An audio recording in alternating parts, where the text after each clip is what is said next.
नमस्ते हमारे प्यारे प्यारे भाइयों। कैसी चल रही आपके रेलवे एनटीपीसी ग्रेजुएट लेवल या 12th लेवल दोनों ही आप दोगे उसके एग्जाम की तैयारी। देखो बेटा, बीच में होली भी है और उसके तुरंत बाद आपका पेपर है और गणित का अच्छा खासा वेटेज है। आपके पेपर में मैथ्स के 30 क्वेश्चंस आएंगे, अर्थमेटिक भी शामिल होगा, एडवांस भी शामिल होगा। और कमाल की बात यह है कि हमें तो पहले से पता है कौन से सवाल आने वाले हैं, आप ही को नहीं पता। तो मैं इन एग्जाम पेपर के माध्यम से आपको यह बता रहा हूं कि रेलवे के पास बहुत लिमिटेड सवाल है, उन्हीं को वो कवर पन्नी बदल बदल के देता रहता है। तो हम रेलवे के लिए, एनटीपीसी के लिए डेडिकेटेड एग्जाम पेपर कर रहे हैं, लेकिन ये हर रेलवे के एग्जाम के लिए यूजफुल है। 3 हम ऑलरेडी कर चुके हैं और आज की क्लास में हम चौथा एग्जाम पेपर करेंगे। तो बच्चों, अभी जो रेलवे ने लेटेस्ट पेपर कराया है रेलवे ग्रुप डी 2025 का, जिसमें सबसे ज्यादा शिफ्ट हुई है, उसके भी काफी सारे क्वेश्चंस मैं इस एग्जाम पेपर में लिया हूं। ये जो मॉक टेस्ट है आज का मॉडरेट है, कम से भी कम 26 या उससे ज्यादा सवाल आज के पेपर में आपके ठीक होने ही चाहिए, 30 में से। ठीक बच्चों, देखो भाई, आप अगर हमारे YouTube चैनल पे जाओगे गगन प्रताप मैथ्स पे, तो हमने रेलवे ग्रुप डी को निचोड़ दिया नींबू की तरह। 360 सवाल सॉल्व कराए हैं, तो जाके आप ये वीडियो जरूर देख लीजिएगा, क्योंकि यही 70% पेपर रेलवे का इन्हीं सवालों में से फंसना है। ठीक है बच्चे। और देखो, हमारे इस YouTube चैनल पे रेलवे ने जितने भी पेपर कराए पिछले 2 साल में, मैंने हर एक के बेस्ट क्वेश्चन कराए। आपको एनटीपीसी ग्रेजुएट लेवल के 2024 का जो पेपर हुआ था, टॉप 100, 12th लेवल के भी टॉप 100, ये वीडियो देख के ही जानी है। और आप सीबीटी 2 के क्वेश्चंस को भी लगाएं। देखो, असली कंपटीशन सीबीटी 1 में ही है। सीबीटी 2 का पेपर तो आसान आना है, बता रहा हूं मैं पहले ही। गणित का सीबीटी 2 आसान होगा, सीबीटी 1 में ही है। ठीक बच्चों। और बच्चे, आप मॉक टेस्ट लगाओ। हमने टेस्ट रैंकिंग एप्लीकेशन पे आपको मॉक टेस्ट फ्री डलवा दिए रेलवे के। सब बच्चे एप्लीकेशन डाउनलोड कर लो, 12th लेवल के भी और यहां पे आपको रेलवे के भी सारे मॉक टेस्ट फ्री मिल जाएंगे। ठीक है जी। आप यहां पे आइए, रेलवे के एनटीपीसी के ये प्रीवियस ईयर के, ये देखिए, ग्रेजुएट लेवल के 47 के 47 शिफ्ट ऑलरेडी डली हुई हैं। हर एक दिन की टोटल 1.5 घंटे के पूरे पेपर हैं। तो डेली आप एक मॉक टेस्ट जरूर लगाओ। है, आप पढ़ाई करो, जो करना है करते रहो, लेकिन मॉक टेस्ट जरूर लगाओ। ठीक है बच्चों। और हमसे ज्यादा क्वालिटी वाले एग्जाम पेपर तो करा ही नहीं रहा गणित के। ठीक है, इनको करते हैं। आइए, कॉपी पेन लेके बैठो, फिल्म मत देखो मेरे प्यारे भाई। ये क्लास है, सवाल करा रहा हूं मैं आपको, मुजरा नहीं चल रहा यहां पर। उसके लिए इंस्टाग्राम खोल लो तुम। ठीक है बच्चों। आइए, पहला सवाल आपके सामने, जो रेलवे एनटीपीसी ग्रेजुएट लेवल की परीक्षा का है ना बच्चों। बिल्कुल लेटेस्ट ताजे सवाल करा रहा हूं। यदि किसी घनाभ की 3 आसन्न फलकों का क्षेत्रफल क्रम से एक्स, वाई और जेड स्क्वायर यूनिट है, तो घनाभ का वॉल्यूम क्या होगा? तो घनाभ का वॉल्यूम आएगा √XYZ यूनिट। घनाभ आप समझते हैं, जैसे कि हमारी ये किताब है बेटा, ये किताब है, इसकी एडजेसेंट फलक, आप इसका एक कोना पकड़ लो, हर कोने पे 3 आयत मिलेंगे। एक ये रहा, एक ये रहा और एक ये रहा सामने से।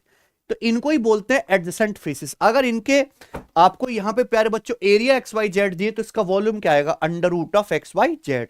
ये सिंपल फॉर्मूला होता है जो पेपर में पूछ लिया गया है। आगे सवाल नंबर 2, रेलवे ग्रुप डी 2025 का। अगर ये रेलवे ग्रुप डी में आया है, टीसीएस के एग्जाम ने बनाया, तो आपके पेपर में आने से कोई रोकने वाला पैदा नहीं हुआ। ठीक है बच्चों। ए और बी एक ही टाइम पर एक्स और वाई पॉइंट से एक दूसरे की ओर चलना शुरू करते हैं। रास्ते में मिलने के बाद ए और बी को वाई और एक्स तक पहुंचने में 90.9 घंटे और पी घंटे लगते हैं। यदि बी की स्पीड ए की स्पीड से 50% ज्यादा है ना, तो आपसे पूछा है पी का मान क्या है। बहुत बढ़िया। ये टाइम, स्पीड एंड डिस्टेंस का आफ्टर मीटिंग कॉन्सेप्ट का सवाल है ना बच्चों, कि 2 लोग ए और बी हैं, एक्स और वाई जगह से एक दूसरे की ओर चलना शुरू कर रहे हैं, तो बीच में कहीं ना कहीं मिलेंगे। मिलने के बाद भी ये अपनी अपनी डेस्टिनेशन पर पहुंचने में एक्स लेता है 90.9 घंटे। एक्स ने ए यानी कि पहला आदमी 90.9 घंटे लेता है, दूसरा आदमी जो है वो पी घंटे लेता है। बी की स्पीड ए की स्पीड से 50% ज्यादा है, तो पी का मान बताओ। तो ऐसे सवालों में आफ्टर मीटिंग कॉन्सेप्ट लगता है, जिसका फॉर्मूला है S1/S2 upon under root, time का उल्टा लेना है, T2/T1। अब बी की चाल ए की चाल से 50% ज्यादा है, 50% की फ्रैक्शन वैल्यू 1/2 है ना। S1 यानी कि पहला आदमी ए। अगर ए की स्पीड 2 है, अगर ए की स्पीड 2 है तो बी की स्पीड कितनी है 3। ये स्पीड का रेशियो आ गया बराबर √T2/T1। टाइम का उल्टा करना है, ये P घंटे और T1 कितना है 90.9 घंटे। क्लियर है? आप बोलोगे हाँ जी सर। दोनों तरफ से स्क्वायर करेंगे, 2/3 का स्क्वायर 4/9 बराबर आएगा P/90.9। तो ये यहां से काट लेंगे, 9 से 90.9 10.1 बार, 10.1 की 4 में मल्टीप्लाई करेंगे ऐसे, तो P की वैल्यू आएगी 40.4 घंटे। Option number A. रेलवे की खूबसूरती है कि हर सवाल में जबरदस्ती दशमलव घुसेड़ता ही है वो। ठीक है बच्चों, समझ में आया? मजा आया होगा। आगे चलते हैं, सवाल नंबर है 3। PQR टाइप की 3 वस्तुओं की कीमत क्रमशः 280, 180 और 100 रुपए। राजीव इन वस्तुओं को 3-4-3 के रेशियो के अनुपात में खरीदता है और कुल 27,900 रुपए खर्च करता है। राजीव ने क्यू टाइप की कितनी वस्तु खरीदी थी? ये लेटेस्ट लैंग्वेज अनलॉक करी है रेलवे ने, अभी खूब पूछेगा आने वाले जमाने में। पहले बता रहा हूं, राजेश जो है 3 टाइप की वस्तु खरीदता है PQR किस अनुपात में? 3:4:3 के रेशियो में, ऐसे है ना। हमें नहीं पता P कितनी खरीदी है, Q कितनी खरीदी है, R कितनी खरीदी है, लेकिन अगर P की कीमत 280 रुपए पर वस्तु है, Q की कितनी है 180 रुपए पर वस्तु, R की कितनी है 100 रुपए पर वस्तु। तो आपसे पूछा Q टाइप की कितनी वस्तु खरीदी, आप बताओ कितना पैसा खर्च कर रहा। मान लो P टाइप की 3 वस्तु खरीदी है तो 280 रुपए के हिसाब से कितना पैसा खर्च हो जाएगा 840। Q टाइप की वस्तु खरीदने पे कितना पैसा खर्च होगा 720। अगर R टाइप की 3 वस्तु खरीदी है, एक का मान दाम 100 है तो 3 वस्तुओं पे कितना खर्च होगा 300। तो सभी वस्तुओं पर कुल मिलाकर कितना खर्च हो जाएगा ये बताओ? 800 और 700 1500 और 60। 1560 में 300 जोड़ूंगा तो आ जाएगा 1860 यूनिट। सभी वस्तुओं पर मिलाकर 1860 यूनिट खर्च होगा, जबकि सवाल के अनुसार कितना पैसा खर्च हुआ है 27,900 रुपए। बताओ कितने गुना है बच्चे, ये कितने गुना है? 1 0 से 1 0 कट जाएगा, बताओ कितने गुना है? अगर आप देखें तो ये पूरा का पूरा मेरे दोस्तों 15 गुना हो रहा है। 180 का 15 गुना 2700, 6 का 15 गुना 90, 15 गुना हो गया कि नहीं गोविंद जी? 186 का 180 प्लस 6 करो, 180 का 15 गुना 2700 और 6 का 15 गुना 90।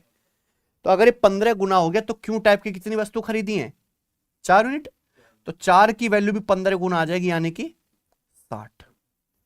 ये आंसर है।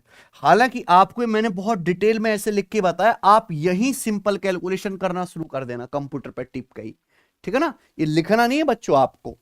आगे चलते हैं, तो बढ़िया सवाल है, यही लेवल है। बहुत से बच्चे कहते हैं कि सर टफ कराओ टफ कराओ, हाँ तो आप भी टफ जॉब करो ना बेटे, आप जाओ धुरंधर बनो, पाकिस्तान में जाकर टफ काम करो। आपके पेपर में तो यही आएगा, यही ना हुआ पेपर में यही टफ लगे। यदि a प्लस बी प्लस सी 20 है, a² plus b² plus c² 152 है, तो a³ plus b³ plus c³ minus 3abc का मान ज्ञात कीजिए। बताओ, ये ऑप्शन है a³ plus b³ plus c³ minus 3abc का कौन सा फॉर्मूला है इन दोनों के टर्म में, a प्लस बी प्लस सी और a² plus b² plus c² के टर्म में। बहुत कम बच्चों को पता होगा, मैं बता देता हूं, लिख लीजिए। a³ plus b³ plus c³ minus 3abc का formula 1/2 a plus B plus C into thrice of a² plus b² plus c² minus a plus B plus C का होल स्क्वायर। ये फॉर्मूला है a³ plus b³ plus c³ minus 3bc का। इन दोनों में 4 फॉर्मूले होते हैं बेटे इसके, है ना, चारों याद होने चाहिए।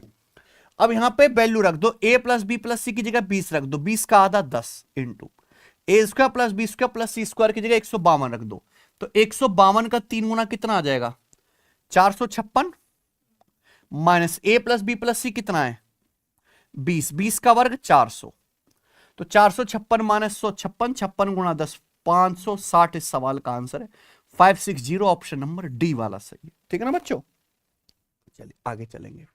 जब से सवाल आएगा तो पेपर में स्ट्रेट फॉर्मूला आपको लिखना नहीं है, ये आपको याद होना चाहिए, है ना। ये तो मैं आपको समझा रहा हूं और मैं सवाल में फॉर्मूला भी बता देता हूं, इसलिए मैंने लिखा। ठीक है, आओ। 6200 के प्रिंसिपल पर एनुअली रूप से कंपाउंड होने वाले 20% ब्याज की दर से 2 साल में प्राप्त मिश्रधन ज्ञात कीजिए। आपके सामने 4 ऑप्शन है। रेलवे ग्रुप डी 2025 का सवाल है। आपको प्रिंसिपल दिया 6200 रुपए, ब्याज की दर दी है 20% पर एनम, बोला 2 साल बाद अमाउंट क्या होगा। 20% एक स्टैंडर्ड रेट है। आप बताओ, अगर ब्याज की दर 20% पर एनम है तो 2 साल में कितना सीआई मिलेगा? 20 और 20 का सक्सेस 44% है कि नहीं गोविंद जी? 20 प्लस 20 प्लस 20 गुणा 20 बटे 100 पता होना चाहिए। तो 2 साल में प्राप्त मिश्रधन क्या होगा? अगर आपका प्रिंसिपल 6200 रुपए है, 2 साल में आपको 44% ब्याज ही मिल जाएगा। 100% पे 44% ब्याज, तो अमाउंट कितना आ जाएगा? 144%। 100 में 44 जोड़ देंगे, ये आ गया। परसेंटेज से 2 जीरो खत्म। This is my calculation. और 2 चौक 8, एंड में यूनिट डिजिट 8 आएगा। ये आंसर नहीं है। 2 आंसर में फंस गए। 144 में आता है 9, तो आंसर 9 का मल्टीपल होगा।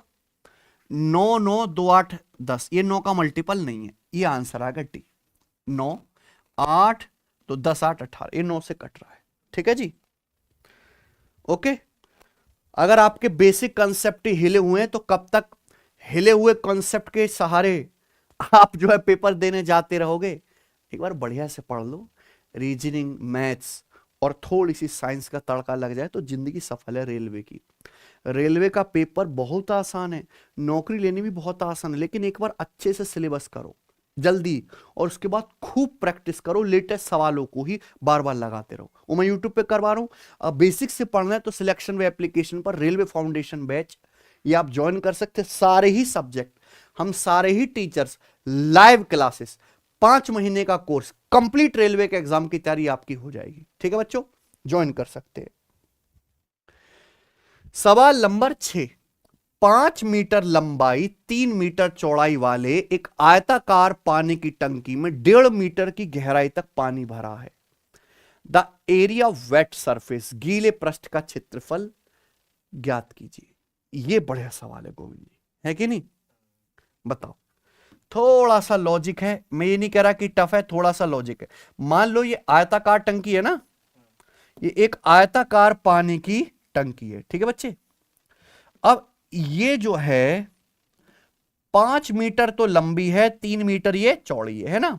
अब इसमें हम पानी भरते हैं, मस्त इसमें आज ब्लू है, पानी पानी करते हैं, तो इसमें हम पानी भरते हैं 1.5 मीटर की गहराई तक। ये हमने इसमें पानी भर दिया। तो जब ये पानी भरेगा तो जहां पानी होगा उतनी सतह को पानी गीला कर देगा। तो पूछा है उस गीली सतह का क्षेत्रफल क्या होगा, बताइए। ऐसे पानी भरा हुआ है, ये वेट सरफेस आपको बताना है। बताओ जी कैसे निकलेगा ये वेट सरफेस? बहुत से बच्चे इसमें गलती कर देंगे। तो ये जो पानी है केवल 1.5 मीटर की हाइट तक ही है ना, तो ये भी जो पानी है ये भी तो एक तरह का रेक्टेंगुलर टैंक ही बन गया, ये भी तो रेक्टेंगल टैंक बन गया। तो पानी क्या करेगा? चारों दीवारों को गीला करेगा और नीचे की पैंदी को, नीचे की सतह को यहां गीला करेगा, बेस को। छत को तो नहीं कर पाएगा, पूरा थोड़ा ना भरा हुआ है। आए ना बात समझ में? मजा आएगी नहीं? तो यानी कि इसका जो वॉल्यूम होगा, ये सरफेस एरिया होगा, वो क्या आएगा? Twice of L plus B into H, जो क्या आएगा? चारों दीवारों का यानी कि चारों ओर का प्लस बेस का एरिया यानी कि एल गुणा बी, ये होगा गीले पृष्ठ का एरिया। ठीक है बच्चों, तो twice of L plus B कितना आएगा? 5 प्लस 3 8, हाइट कितनी है? 1.5, और एल गुणा बी कितना आएगा? 5 तिया 15, तो कितना आ जाएगा मेरे भाई? 3 24 प्लस 15 39, 39 मीटर स्क्वायर गीला सरफेस एरिया होगा। Option number B. बढ़िया सवाल है। ठीक, ये चित्र नहीं बनाना, इतनी अंडरस्टैंडिंग होनी चाहिए कि दिमाग में कर पाओ, केवल आपको वैल्यू रखनी है। 8,442 रुपए को एस, बी और सी के बीच इस प्रकार बांटा जाता है कि अगर उनके हिस्सों में से 7 रुपए, 73 रुपए और 68 रुपए डिडक्ट कर लिए जाएं, तो अब उनके पास जो पैसा बचेगा वो 6 7 16 के रेशियो में होगा। तो बी और सी के पास जो ओरिजिनल राशि थी उसका क्या बताना है, डिफरेंस। बी और सी के शेयर का क्या बताना है बेटे, डिफरेंस। बताओ 8,442 रुपए है ना, उसको 3 लोगों के बीच बांटा, एस, बी और सी के बीच। हमें नहीं पता एस को कितना शेयर मिला है, हमें यह भी नहीं पता बी का शेयर कितना है, हमें यह भी नहीं पता सी का शेयर कितना है, नहीं पता ना। लेकिन पैसा इस तरीके से बांटा गया कि अगर एस के हिस्से से 7 रुपए कम कर लो, कितने, 7 रुपए, बी के हिस्से से 73 रुपए कम कर लो, यही है ना, और सी के हिस्से से 68 रुपए कम कर लो। तो अब एस, बी और सी के पास जो पैसा बचेगा उसका रेशियो होगा 6:7:16। तो बी और सी के जो ओरिजिनल हिस्से हैं उनका क्या बताना है, डिफरेंस। भाई हम तीनों के बीच में टोटल कितना पैसा बांट रहे हैं, 8,442 रुपए। हमने तीनों से कुल कितना पैसा कम कर लिया, 73 और 7 80, 80 और 68 148। हमने तीनों के हिस्सों से 148 रुपए कम कर लिया, यानी कि अब तीनों के पास जो पैसा बांटा गया है 6:7:16 के रेशियो वो इतना होगा ना। तो 148 कम करना है, पहले 142 कम कर लो, कितना आ जाएगा 8300, फिर 6 और कम कर लो, है ना कि 8294, 8294 रुपीज। तो ये तीनों के पास टोटल पैसा होगा, लेकिन किस रेशियो में, 6:7:13 के रेशियो में। तो 6:7:13 और 16 29, तो 29 यूनिट की वैल्यू ही 8294 रुपीज के बराबर है। यही ना बच्चों, क्लियर है। आपसे एक्चुअली में पूछा है बी और सी के ओरिजिनल शेयर का डिफरेंस। तो बहुत से बच्चे यहां पे बी और सी का शेयर निकालेंगे, फिर ओरिजिनल शेयर निकालेंगे, फिर घटाएंगे, है ना। तो डायरेक्ट अटैक करो ओरिजिनल शेयर पे, यूनिट में कैलकुलेशन करो। बी का शेयर 73 रुपए कम करने के बाद कितना है, 7 यूनिट। तो बी का जो ओरिजिनल शेयर होगा वो 7 यूनिट से 73 रुपए ज्यादा हुआ कि नहीं। क्या मैं कह सकता हूं, सी का शेयर 68 रुपए कम करने के बाद 16 यूनिट, यानी कि सी का ओरिजिनल शेयर 16 यूनिट से 68 रुपए ज्यादा होगा। ऑब्वियसली सी का शेयर क्या है, ज्यादा है बी से, C is more, B is less. तो यानी कि इनके शेयर का डिफरेंस क्या आएगा, सी में से बी का शेयर घटा दो, 16 में से 7 घटाएंगे कितना आएगा, 9 यूनिट। और 68 में से ये 73 घटाएंगे कितना, ये सी का शेयर है, इसमें से अब बी का घटाओगे तो 68 में से 73 घटाना पड़ेगा, है ना, सी में से बी घटाने, तो माइनस का। हालांकि आप ये देख सकते हैं कि जो भी आंसर आएगा उसका डिजिटल सम 4 होगा। ये 9 यूनिट है, 9 का मल्टीपल, डिजिटल सम 9 -5 4। तो 4 डिजिटल सम वाला डायरेक्ट आंसर, कुछ भी ना करता, सीधा क्या चेक करता, 4 डिजिटल सम हो जाएगा ना। 2 6 8 तो 10 4 14, 5 हो गया 9, 6 5 11 2 13, 4 हो गया डिजिटल सम। 7 2 9, 6 4 10, 1 हो गया डिजिटल सम, 5 4 9, ये 4 हो गया डिजिटल सम। 2 ऑप्शन में फंस गए, कौन से ऑप्शन में फंस गए, सी में, और 6 5 11 2 13 भी 4 होता है ये भी। तो बेटा सॉल्व तो करना पड़ेगा, लेकिन 2 ऑप्शन हट गए। तो आप बताओ 29 की वैल्यू 8294 रुपीज है, कितने गुना, 29 दूनी 58, 58 के बाद कितना बचेगा मेरे प्यारे भाई, 58 के बाद आपका बच जाएगा 24, है ना, 249, 249 हो गया। तो 249 हो गया तो कितनी बार चला जाएगा मेरे प्यारे भाई, ये आपका चला जाएगा 8 बार, 29 8 232, 249 था तो कितना बचा 17, तो 29 छिक्का, है ना, 29 छिक्का 174। तो 1 यूनिट की वैल्यू 286 रुपीज है। तो 9 यूनिट की वैल्यू क्या आएगी बच्चों, ये 9 यूनिट है ना, 9 यूनिट की वैल्यू आएगी 9 गुणा 286 रुपीज, और उसमें से क्या घटाएंगे, 5 रुपए माइनस कर लेंगे। ये बी और सी के शेयर का क्या आ गया, डिफरेंस। तो 9 छिक्का 54, 14 -5 9, एंड में 9 आएगा इकाई अंक, यानी कि आंसर क्या है, ये ऑप्शन। तो बढ़िया सवाल है और रेलवे में इस टाइम वायरल हो रहा है। ठीक बच्चों, बहुत सारे सवाल आए हैं, करना है आपको। किसी डेटा के मोड और मीडियन का रेशियो 11:9 है, तो इस डेटा के मीन और मीडियन का रेशियो बताओ। यही है बच्चों सवाल। देखो मीन मीडियन मोड में एक ही रिलेशन है, वो है इंपेरिकल फॉर्मूला, मोड बराबर thrice of median minus twice of mean, ये फॉर्मूला है ना। अब आपको यहां पर रेशियो दिया है, रेशियो पूछा, कोई एग्जैक्ट वैल्यू तो पूछनी, तो कोई दिक्कत नहीं। सवाल में क्या दिया है, डेटा का मोड अगर 11 यूनिट है तो मीडियन कितना है, 9, वैल्यू रख दो। मोड 11 है तो मीडियन कितना है, 9 रखेंगे। 9 तिया 27 माइनस ट्वाइस ऑफ मीन, तो मीन कितना आएगा, 27 माइनस 11, 16/2 8, या क्या। तो अपन लोग कह सकते हैं कि सॉल्व करने पर माध्य यानी कि मीन 8 आ गया, और मीडियन कितना है, 9, यानी कि मीन और मीडियन का रेशियो हो गया 8:9। कौन सा ऑप्शन है, कोई दिक्कत तो नहीं, समझ गए ना। तो रेशियो से ही ये सवाल आपको सॉल्व कर लेना है। आगे चले, मजा आ रहा है तो लाइक कर देना वीडियो को। सवाल नंबर है आपके सामने 9। चतुर्भुज एबीसीडी की भुजाएं AB 9 है, BC 12, CD 14, DE 13, चारों भुजाएं दे दी। ऑर्डर में लिया गया ABC 90 डिग्री है, तो इस क्वालिटल का एरिया बताइए। Very very important type. ये सवाल रेलवे का इस समय पर्सनल फेवरेट है, मेंसुरेशन 2D चैप्टर से। ठीक है बच्चों, तो आपको जितने भी प्रीवियस ईयर में सवाल आए सारे कर लेने चाहिए। एनटीपीसी की भी बहुत सारी शिफ्टों में सवाल आने वाला है। इसको करने का एक ही स्पेशल तरीका है, हम आपको बताते हैं। ऐसा चतुर्भुज बनाओ जिसमें एंगल एक एंगल 90 रहे, है ना।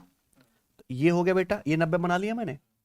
AB 9, BC 12, CD 14 और ये DE 13, ऐसे मान लेते हैं, कोई दिक्कत। AB 9 है और ये BC 12 है, तो इसको थोड़ा बड़ा कर लेते हैं ना। चलो, अब ठीक बन गया बच्चे। डायग्राम भी बनाना है आपको तो सही से बनाना है। ये ABCD बन गया एक चतुर्भुज। मैंने ऐसा बनाया कि यहां पे एंगल B कितना है, 90 डिग्री का। क्वेश्चन में क्या बोला है, AB 9 है, BC 12 है, उसके बाद CD 14 और AD। तो आपसे क्या पूछा, इस चतुर्भुज का क्षेत्रफल। चतुर्भुज के क्षेत्रफल का कोई ऐसे फॉर्मूला तो खास पता नहीं है आपको। तो कभी भी ऐसा प्रश्न आए कुछ मत करिए, आप यहां पे एक डायगोनल खींच दीजिए। आपको यहां पे दो ट्रायंगल दिखाई दे रहे, एक ट्रायंगल ये वाला होगा जो कि एक राइट एंगल है, और एक ट्रायंगल ये जो स्पेशल ट्रायंगल है। अगर मैं इन दोनों ट्रायंगल का एरिया अलग अलग निकाल के ऐड कर दूं, है ना, तो क्वाड्रेटल का एरिया आ जाएगा। ये राइट एंगल ट्रायंगल है, ये 9 है, ये 12 है, तो 90 डिग्री के सामने 15, 3 4 5 ट्रिपलेट का 3 गुना है दोस्त। तो इस राइट एंगल ट्रायंगल का एरिया क्या होगा, 1/2, 90 डिग्री बनाने वाली साइड 9 और 12 है उनकी गुणा, प्लस अब इस ट्रायंगल का एरिया क्या आएगा जो कि ADC है, जिसकी साइड है 13 14 15, 13 14 15 कॉन्जिक्यूटिव इंटीजर्स हैं। एक बहुत ही फेमस ट्रायंगल है, तीनों साइड दिए, हीरोन्स फॉर्मूला से एरिया निकाल सकते हैं। लेकिन अगर किसी ट्रायंगल की तीन साइड 13 14 15 है तो उसका एरिया 84 होता है, याद कर लीजिए। ठीक है बच्चों, दो स्पेशल ट्रायंगल में बता रहा हूं, देखो 13 14 15 पे बहुत सारे सवाल बनते हैं लगातार, है ना, 13 14 15, और एक ऐसी होता है 10 17 21, ये भी बहुत फेमस है। इन दोनों ही ट्रायंगल का जो एरिया होता है वो 84 स्क्वायर यूनिट होता है, याद कर लो। आपको नहीं पता या पता करना चाहते हो तो हीरोज फॉर्मूला लगा के निकाल लो, है ना, 84 ही आएगा। तो इसमें क्या ऐड कर देंगे, 84, तो 2 से 12 6 बार, तो 9 6 54 प्लस 84 कितना आ गया, 138, 138 मीटर स्क्वायर एरिया है ऑप्शन नंबर सी। बड़े सवाल है ना, इसी लेवल के क्वेश्चन आपको करने, ज्यादा हवा में उड़ने की जरूरत नहीं है। ठीक है बच्चों, आइए सवाल नंबर 10। ओके, देखो ये सवाल एग्जामिनर ने खूब स्कीमें बांटी हैं डिस्काउंट में, ग्रुप डी में आपको भी देते हैं एक। निम्नलिखित योजनाओं को उनकी छूट के आरोही क्रम में असेंडिंग ऑर्डर में लिखो। असेंडिंग मतलब पहले सब 3 स्कीम दी गई ABC, पहले सबसे कम वाली छूट, फिर उससे ज्यादा वाली, फिर सबसे ज्यादा वाला डिस्काउंट, है ना। Buy 3 get 2 free, buy 3 get 2 free मतलब टोटल 5 वस्तु दी, जिसमें से फ्री कितनी है, 2, तो कितना डिस्काउंट है, 40%। A single discount of 65%। तो जाहिर सी बात है 40 से ज्यादा ही है हमारा 65, तो ए से बड़ा आना चाहिए बी, यह आंसर नहीं हो सकता। ए के आगे बी आएगा, या हो सकता है ए के आगे बी आएगा, ये गलत। तो दो ऑप्शन ही हो सकते हैं, two successive discount of 31% and 40%। 31 और 40 का सक्सेसिव क्या होता है? एक्स, देखो दो लगातार डिस्काउंट दिए जाए x% और y% की, तो उनकी सिंगल छूट आएगी x plus y minus x y बटे 100। तो 31 प्लस 40 आ जाएगा 71, माइनस 31 गुणा 40 कितना आ जाएगा? 1240 बटे 100 यानी कि 12 पॉइंट। तो 71 में से 12.4 घटाएंगे तो 65 से कम हो जाएगा ना ये। यानी कि मेरे भाई सबसे बड़ा डिस्काउंट तो क्या रहेगा? 65% ही रहेगा। यानी कि बी वाली स्कीम सबसे बड़ी आएगी, है ना, सबसे ज्यादा डिस्काउंट की। ये वाला ऑप्शन है, ये वाला नहीं है ना। ये जो है value will be less than 65%। इतना चेक करो, पूरा घटाने की जरूरत थोड़ी ना है। ठीक है, चलिए आगे चलते हैं। 11वां सवाल, नीचे दिए गए आंकड़ों का मोड 22.75 है, x 9 से छोटा है, तो आपसे पूछा क्यूमुलेटिव फ्रीक्वेंसी बताओ, संचयी बारंबारता बताओ। क्यूमुलेटिव फ्रीक्वेंसी क्या है, यही तो पूछा है। बहुत बढ़िया सवाल। मोड आपको दिया, क्यूमुलेटिव फ्रीक्वेंसी मतलब सारी फ्रीक्वेंसी का सम, है ना। तो 1 7 8 9 17, 17 और 11 28 और 3 31 है। तो 31 प्लस एक्स, यही आ जाएगा क्या? 1 7 8 9 17 11 28 3 31 प्लस एक्स, यही आ जाएगा। आपसे यहां पे क्या पूछा है? 31 प्लस, देखो पहली बात तो आंसर 31 से बड़ा ही आएगा, ये मूर्ख है। और आंसर आ गया ये नहीं आना चाहिए गोविंद जी। अगर आपने 42 माना तो एक्स की वैल्यू क्या लेनी पड़ेगी? 11, जबकि सवाल क्या कह रहा है? एक्स 9 से कम लेना, ये आंसर नहीं है। अगर आपने ये मान लिया बच्चों 50, तो एक्स क्या लेना पड़ेगा? 19। X should be less than 9, ये नहीं होगा, ये होगा 36। 36 लोगे तो एक्स क्या लेना पड़ेगा? 5। 5 और 5 9 से छोटा है, तो ऑप्शन के हिसाब से एक ही आंसर है। लेकिन आप सॉल्व करना चाहेंगे तो कैसे करेंगे? मोड मतलब मोस्ट रिपीटेड डेटा, क्या है? 22.75, जो किस क्लास में आएगा? 21 28 के बीच में। यानी कि ये जो है इस डेटा सेट की मॉडल क्लास है। अब आपको मोड निकालने का फॉर्मूला आना चाहिए। क्या होता है बच्चों मोड का फॉर्मूला? मोड का फॉर्मूला याद करिए बेटा, बहुत बहुत जरूरत है, क्योंकि हर सवाल ऑप्शन से नहीं होने वाला ना। L plus F1 minus F0 बटे twice of F1 minus twice of F1 minus F2 minus F0, ये ना, इंटू H। ठीक है बच्चों। अब यहां पे मॉडल क्लास की जो लोअर लिमिट है, ये क्या है? L, यही L है। इनके बीच का गैप 0 7 7 14 14 21 21 28 में 7 7 का गैप है, तो H की वैल्यू कितनी है? 7 है। F1 क्या है? ये मॉडल क्लास है, मॉडल क्लास की फ्रीक्वेंसी यही क्या है? F1। F1 से जस्ट पहले वाला क्या है? F0। और F1 से जस्ट आगे वाली क्लास ये क्या है आपकी? F2। बस सारे फॉर्मूले में वैल्यू रख दो। मोड कितना है? 22.75। L कितना है? 21 plus F1 minus F0। F1 minus F0 यानी कि 11 माइनस 9 2 बटे कितना है? F1 की जगह 11 11 दूनी 22 माइनस F2 कितना है? 9 और माइनस का F0 कितना है? नहीं, ये गलत कर दिया ना हमने। F2 कितना है प्यारे दोस्तों? X। और F0 कितना है? 9 और इंटू H कितना है? 7। इधर आ जाते हैं, तो 22.75 में से 21 घटा देंगे तो क्या आएगा? 1.75। 1.75 बराबर 14 बटे 22 माइनस 9 कितना? 13। 13 माइनस एक्स, ये बताओ। 1.75 का मतलब होता है 7 बटे 4। 1.75 मतलब 1 प्लस 3 बटे 4, 7 बटे 4। 7 से 14 2 8 बार चला जाएगा। 1.75 से 14 कितनी बार चला जाएगा? 8 बार। तो 13 माइनस एक्स बराबर 8, ये आ गया ना। 13 माइनस एक्स इक्वल टू 8, तो एक्स शुड बी 5। तो ये सॉल्व करके एक्स की वैल्यू 5 आई है। क्यूमुलेटिव फ्रीक्वेंसी मतलब sum of all the frequency that will be 31 plus X, कितना आ गया? 36। ये आंसर है, इसका सॉल्यूशन है। पर ऑप्शन इतने एब्रप्ट सेट किए हैं कि आपको सॉल्व करने की जरूरत थी ही नहीं, है ना बच्चों। ऐसे आते बेटे सवाल जानबूझ के बनाए जाते हैं। आगे चलिए। एक वॉशिंग मशीन का एमआरपी कितना है? 62,000 रुपए। एक दुकानदार 73% डिस्काउंट देता है और 20% का प्रॉफिट कमाता है, तो वॉशिंग मशीन का क्या पूछा है? Cost price.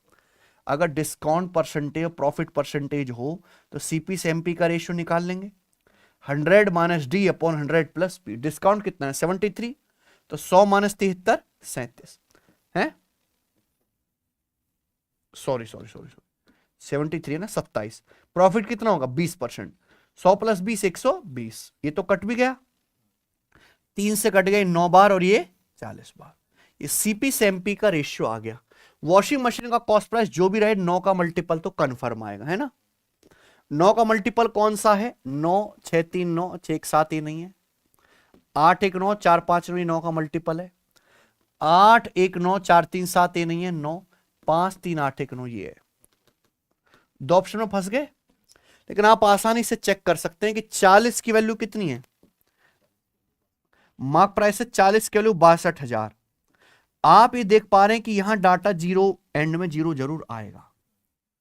40 की वैल्यू 62,000 है, तो एक की वैल्यू कितनी आ जाएगी?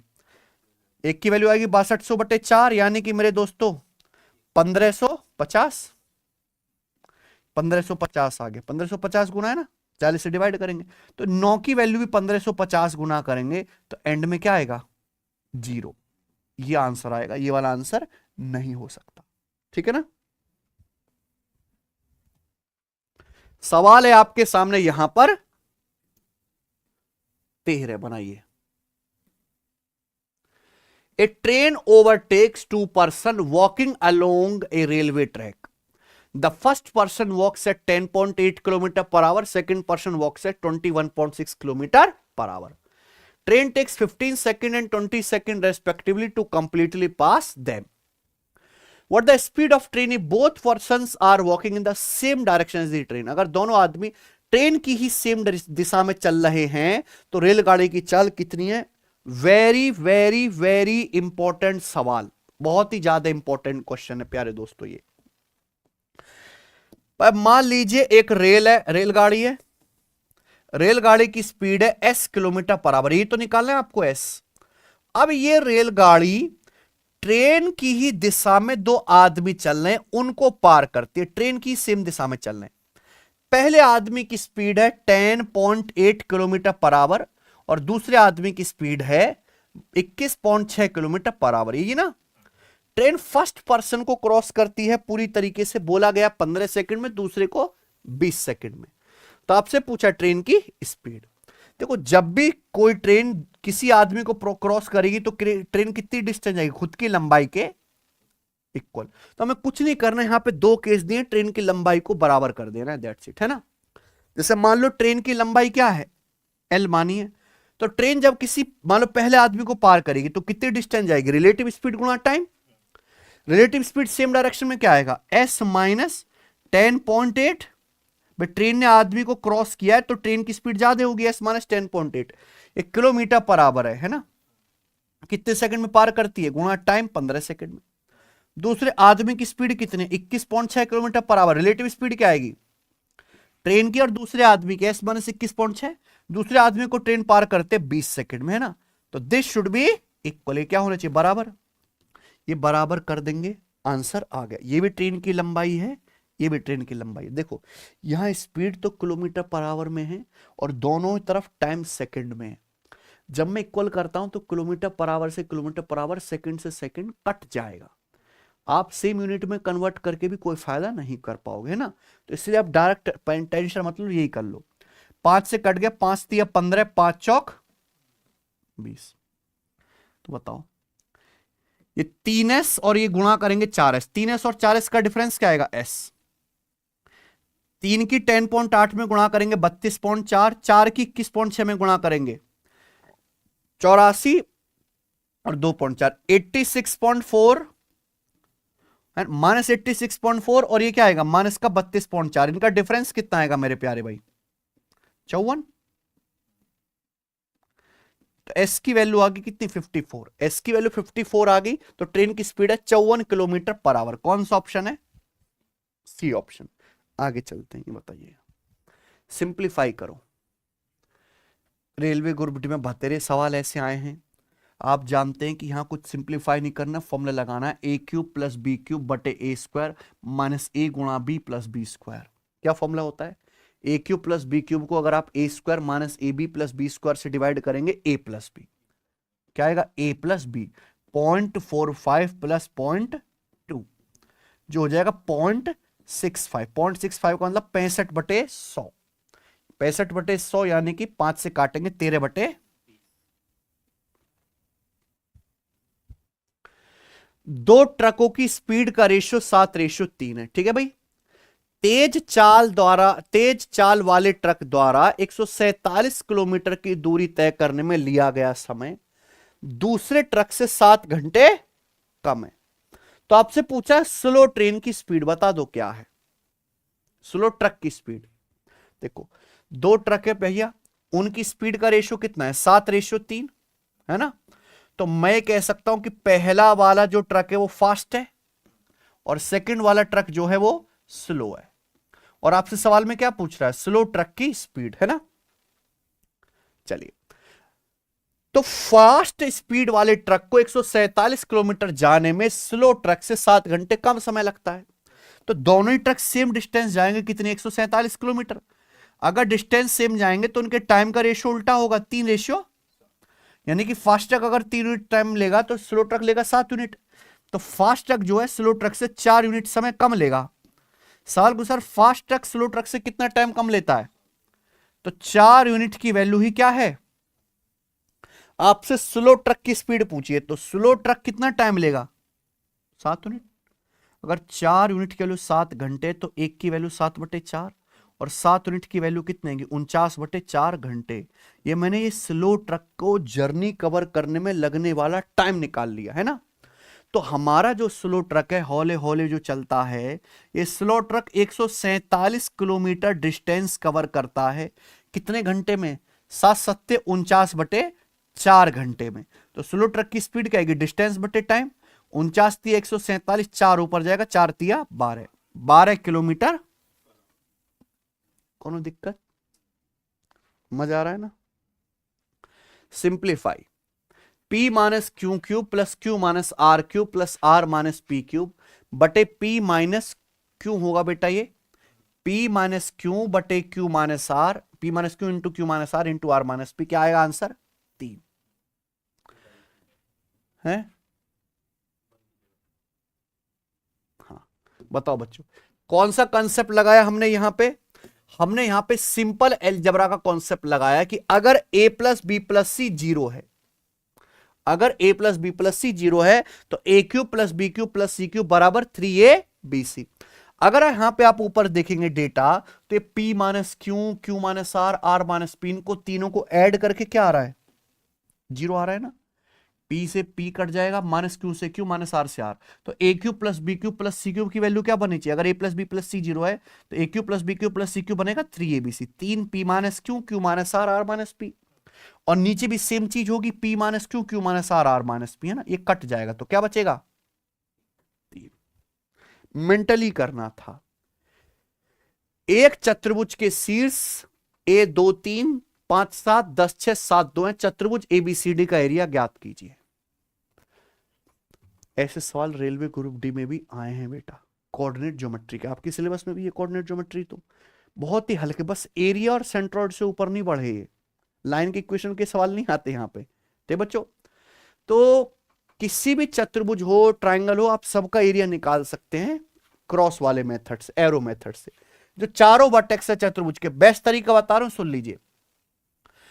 एक चतुर्भुज के चारों वर्टेक्स के कोऑर्डिनेट दिए, सबको लिख लो, है ना। 2 3 5 7 ऑर्डर में लिखना, आगे पीछे मत करना। ABCD 2 3 5 7 10 6 7 2, है ना। और जो पहला वाला कोऑर्डिनेट है उसको रिपीट करके लिख लो, 2 3। पहले वाले को फिर से रिपीट करके लिख लो, ठीक है। अब आपको यहां पे ऐसे क्रॉस मल्टीप्लाई करके जोड़ना है। 2 7 14, 5 6 30, 14 और 30 44, 44 और 20 कितना आ गया? 64। और 64 प्लस 21 कितना आ गया? 64 प्लस 21 आ गया जी यहां पे 85। क्या आ गया? 85, ठीक है बच्चों। सेम चीज आपको करनी है अब उल्टा, ऊपर की तरफ। 5 दिया 15, 15 और 70 कितना हो गया बेटे? 85, 85, 42 और 4, 85 प्लस 49, तो ये वैल्यू आएगा 85 प्लस 49, यानी कि 85 में आप 50 जोड़ लीजिए तो कितना आ जाएगा मेरे प्यारे, वैसे 85 प्लस 49 आ गया, ऐसे ही लिख लो।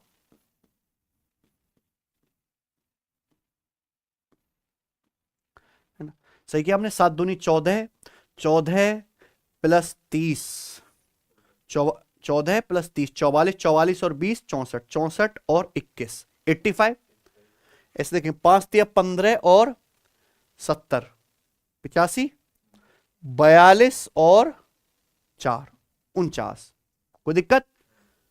अब आप इनका डिफरेंस करके क्या कर दीजिए, 42 और 4, हाँ 42 और 4 है, कितना आ जाएगा ये 46, है ना। तो आपने मेरे दोस्तों ऊपर गुणा कर ली और ऐसे नीचे, है ना, फिर उनका डिफरेंस करके आपको क्या कर देना, आदर आपको हमेशा पॉजिटिव वैल्यू लेनी, क्या लेनी है, पॉजिटिव वैल्यू। तो कट जाएगा, क्या आएगा 23, 46 का हाफ 23 स्क्वायर यूनिट आ जाएगा, ऑप्शन नंबर बी। 17 हो गया, आगे चलेंगे।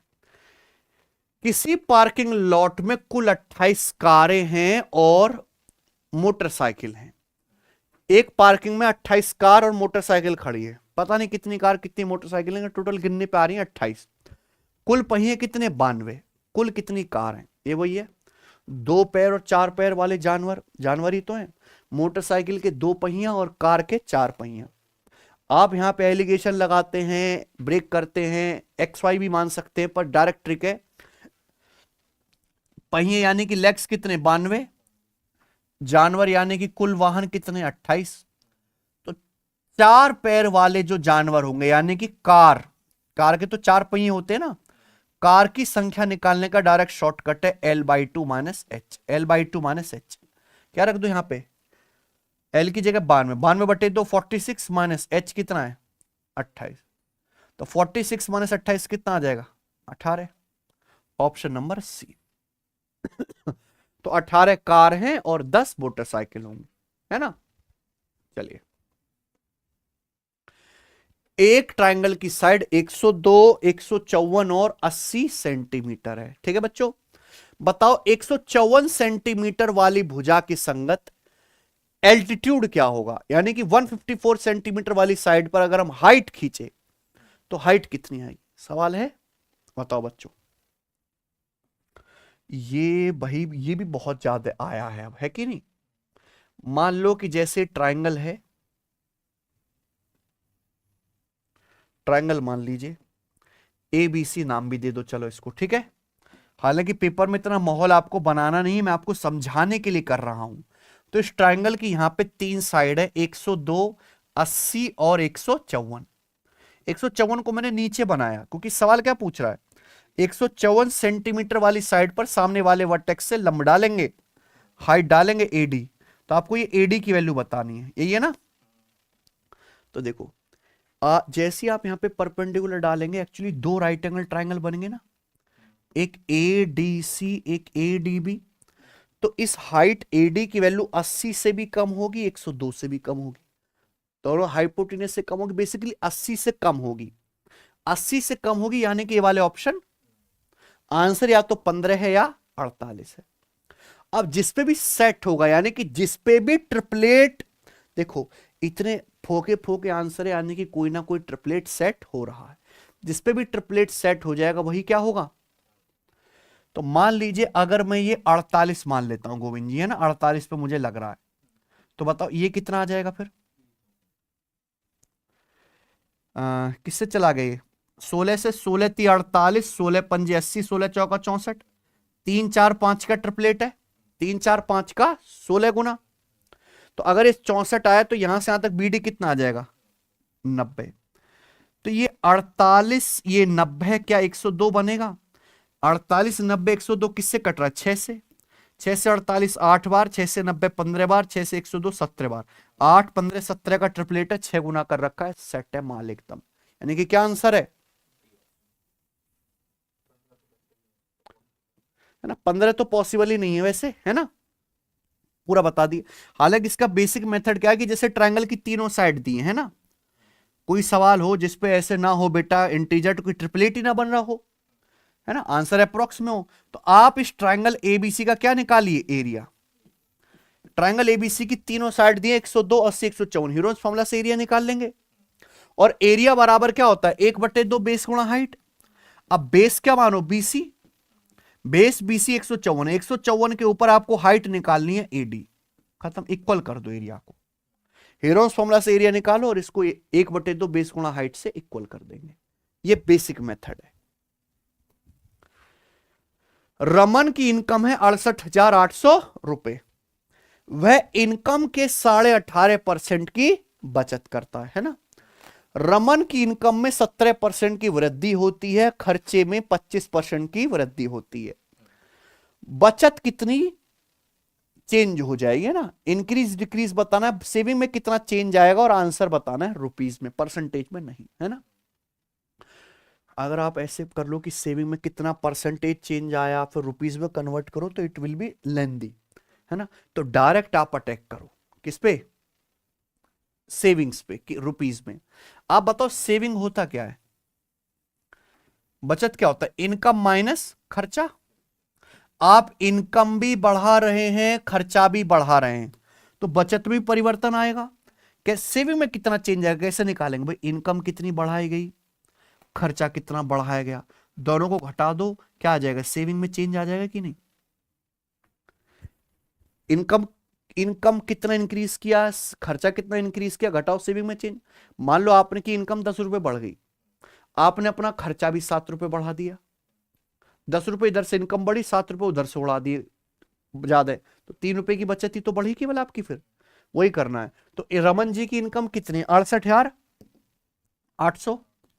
रमन की इनकम है 68,800 रुपए, रमन की इनकम कितनी बढ़ जाती है,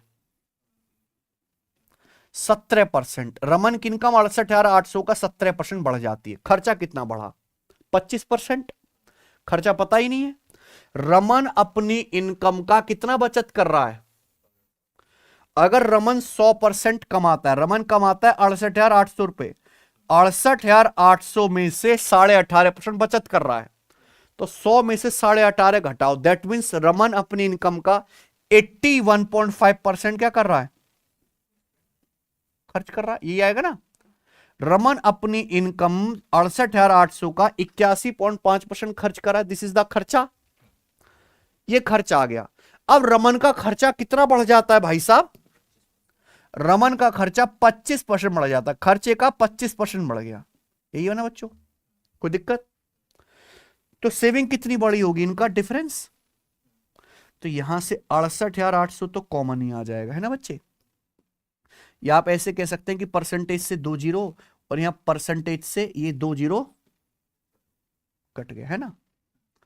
तो आप बताओ ये 688 तो कॉमन ही आ गया, ब्रैकेट में क्या बचा, माइनस, ये क्या बचा, 81.5% गुणा 25, है ना।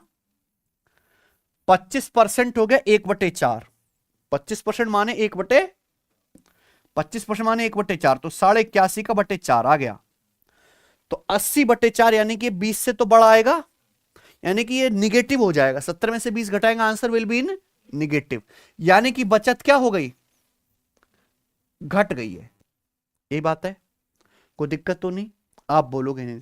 और एंड में यूनिट डिजिट आएगा 5, है नहीं 5 नहीं, ये तो 8 है ना, आ भी सकता है कि नहीं। 81.5 का 4 करना, 80 का 4 क्या आएगा 20, और ये 1.5 का 4 आएगा 0.375, यही आएगा ना, तो 20.375, यही है ना। तो ये आ जाएगा प्यारे दोस्तों, यहां पे 688 इंटू 17 में से अगर 20.35 घटा दे तो माइनस का 3.375, 375 मतलब होता है 3/8, ये आएगा, ठीक बच्चों, क्लियर है। आप बोलोगे हाँ जी सर बिल्कुल सही, बिल्कुल जाहिर सी बात है कि 5 तो कतई नहीं आएगा एंड पे, है ना, आंसर क्या है, डी, ठीक है भैया। 8 8 16 6 22, ये मल्टीपल भी क्या, ये 3.375, 3 3 6 7 13 5 18, 9 का मल्टीपल भी आएगा, तो 2 2 4 2 6 3 9, बिल्कुल सही है ना। 8 3 24 3 27, 9 का मल्टीपल एक ही ऑप्शन है, यही है ना, बाकी तो है भी नहीं शायद, डी ऑप्शन आंसर है। मैंने पूरा डिटेल में बताया। आप यहीं भी सिंपल डिजिटल सम लगा सकते थे ना, यहीं पर डिजिटल सम लगा सकते थे। कैलकुलेशन भी कोई मुश्किल नहीं है ये, ठीक है ना बच्चों।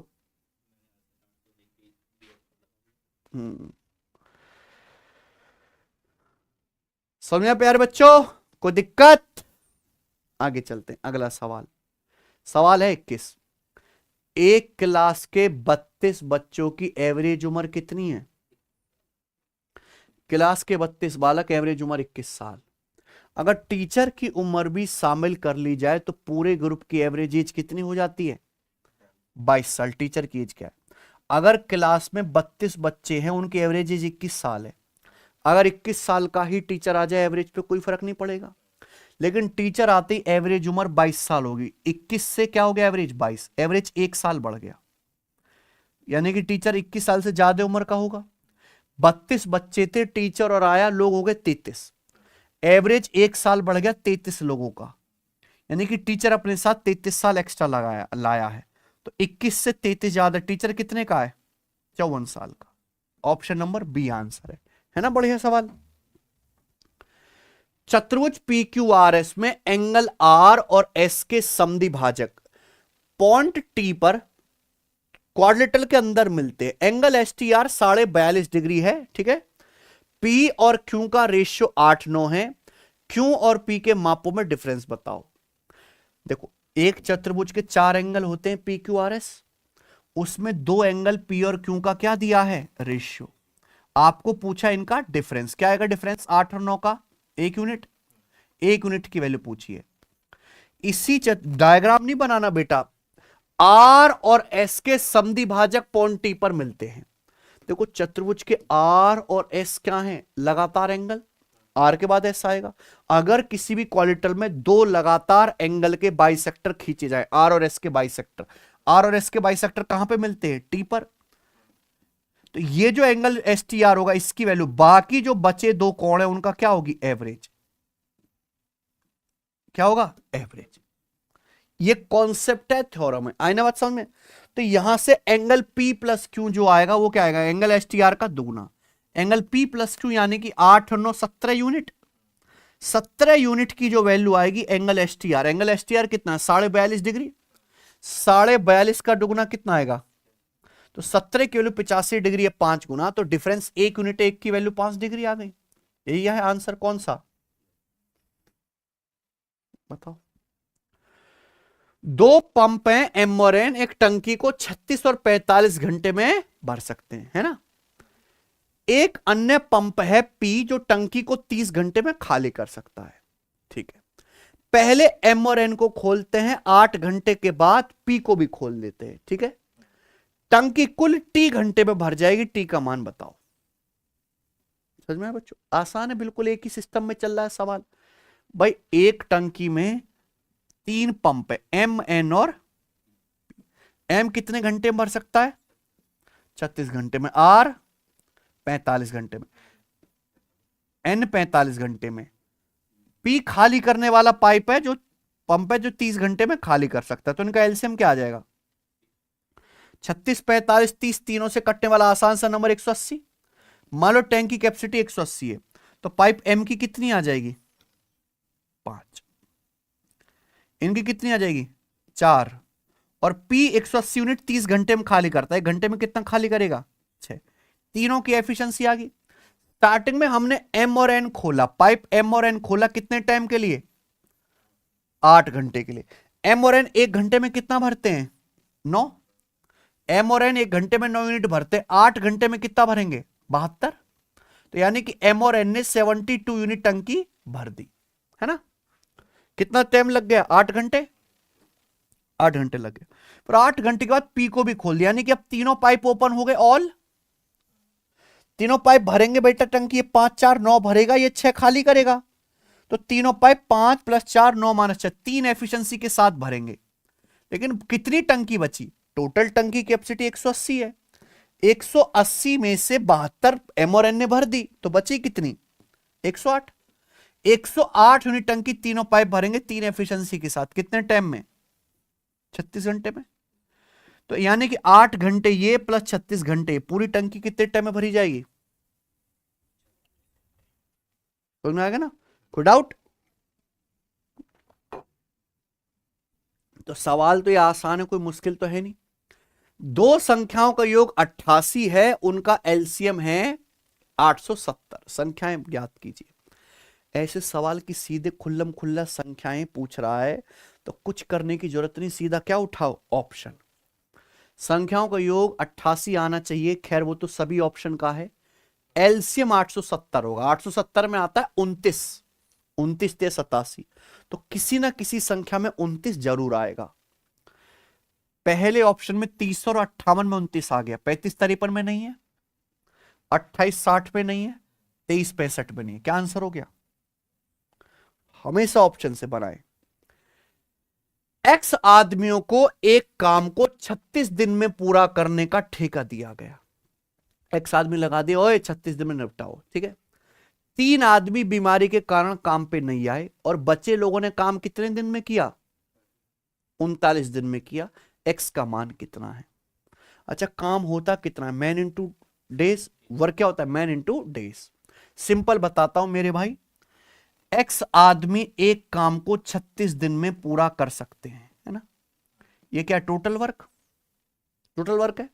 अब 3 आदमी नहीं आए, एक्स आदमी में से 3 आदमी नहीं आए, तो कितने आदमी आए फिर? X minus 3। एक्स माइनस 3 लोगों ने जो है काम कितने दिनों में किया? 39 दिन में।